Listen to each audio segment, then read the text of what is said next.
பரங்கிப்பட்ட ரிஷிகேஷ் பேசுகிறேன்.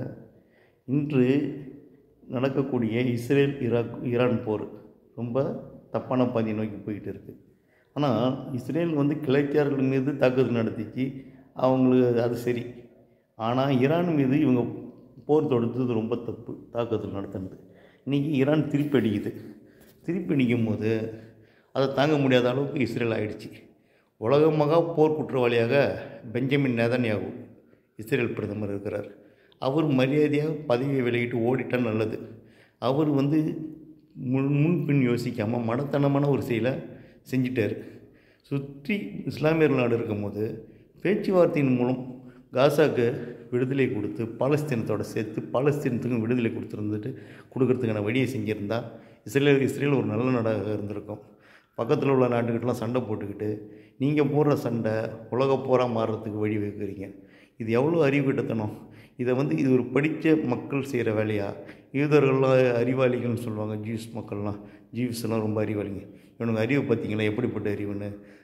மடத்தனமான காரியம் செஞ்சு மக்கள் பாதிக்கப்படுறது, மக்கள் பசி பட்டினி கஷ்டம் நஷ்டம், அவங்க வாழறதுக்கே நித்திய கண்டம் பூர்ண ஆயுசுன்ற மாதிரி நிலமாயிடுச்சு. எப்போ எந்த கொண்டு விழுமோ இது இன்றைக்கி இஸ்ரேலுக்கு ஏற்பட்ட பாதிப்பும் சரி, ஈரானுக்கு ஏற்பட்ட பாதிப்பும் சரி, இது தேவையில்லாத ஒன்று. இதுக்கு ட்ரம்ப்பும் துணை நிற்கக்கூடாது, இஸ்ரேலுக்கு துணை நிற்கக்கூடாது. அதே மாதிரி ஈரான் இஸ்ரேல் போரை உடனடியாக நிறுத்துவதற்கு உலக நாடுகள் முன் வரணும். இந்தியாவுக்கு அந்த தகுதி இந்திரா காந்தி இருந்தால் செஞ்சுருப்பாங்க.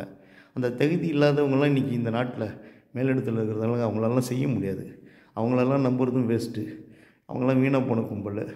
அந்த கும்பலை நம்பி யாருமே எதையும் செய்ய மாட்டாங்க உலக அளவில். சும்மா ஷோ காட்டுற குரூப்பு, அதை விட்டுடுங்க. ஆனால் இப்போ உலக நாடு மக்கள் எல்லாம் அந்தந்த நாட்டு அரசாங்கத்தை வலியுறுத்தி சமாதான நடவடிக்கை மேற்கொள்ள சொல்லி வலியுறுத்தணும். இல்லைன்னு சொன்னால் 3ஆம் உலகப் போர் வந்தால் மிகப்பெரிய பேரழிவு கண்டிப்பாக ஏற்படும். உலகத்தில் பாதி நாடு காணாம போயிடும். இது தேவையில்லாத வேலை. இன்றைக்கி நீங்கள் அறிவை வச்சுக்கிட்டு ஒழுங்காக பயன்படுத்த முடியல. அறிவுகட்ட ஜென்மங்களால் போர் வருது. தீவிரவாதிகளும் வன்முறையும் எந்த காலத்திலும் நிரந்தரமானது கிடையாது. அதனால் ஒன்றும் எந்த ஒரு பெரிய சாதிச்சிடவும் முடியாது. பாலஸ்தீனத்தோடைய விடுதலை வேணுன்றதை முறைப்படி பேச்சுவார்த்தைகள் நடத்தி அதன் மூலம் ஒரு தீர்வு காணணும். ஐக்கிய நாடு சபைகள் சத்தம் இல்லாமல் இருக்குது.